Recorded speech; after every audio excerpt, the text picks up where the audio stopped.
All right, as you saw there, two new polls out today and both smell disaster for Labor. Let's start with the AFR Freshwater poll. It has the Coalition opening up a lead, 52-48 over Labor.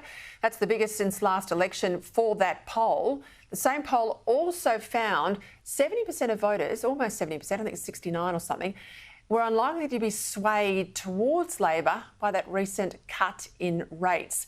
The only glimmer of hope here for the Prime Minister, his net approval has gone up slightly, -11. Now, the other poll's more disastrous. This one's from Resolve Political Monitor, published, of course, in The Age and the Sydney Morning Herald.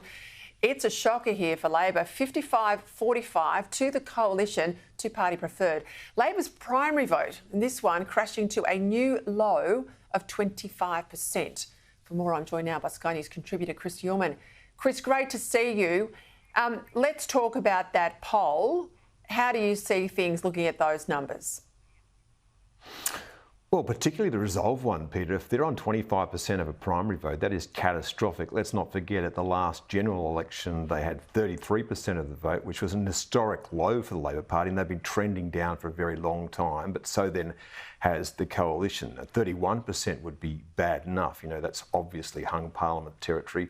25%, you'd started talking about Peter Dutton governing his own right. Certainly that would be the case. So look, you know, there's an old saying in politics and in polling, as you know, the trend is your friend. And at the moment, the trend in all the polls that we can see, and we have to wait for the one on election day, but the trend in every single poll is towards Peter Dutton, and you were beginning to get the feeling that perhaps the swing is on. Now, the problem for him, of course, is if he gets into a position where he can't quite get there and needs to negotiate with the crossbench, because I think any government that's in minority in the next term is on a hiding to nothing.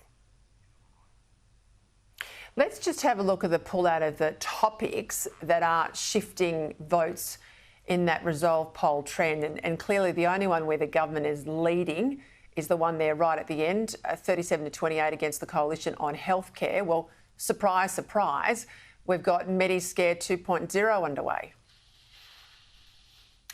Yeah, and that's why it's happening at the moment, and that's precisely where the Labor Party's gone. In fact, the last two elections, and clearly sees some profit in doing that again. I am a bit disturbed that the Coalition immediately signs up for the Labor Party's spending plan, because neither of them have a plan on how to pay for it, and we seriously have problems with Australia's debt at the moment. So I don't like to see a bidding war when we have no money, but money that we borrow to spend with. However, if you look down that Resolve poll, and I was going through it this morning, on every matter that counts, and particularly on cost of living, the Coalition is well and truly in front of Labor. Cost of living, national security, you name it, crime. The Coalition leads the Labor Party on every measure that matters, until you get down to welfare and that sort of thing, where the Labor Party pulls ahead of the Coalition. So all of the trends are trending away from the Labor Party at the moment.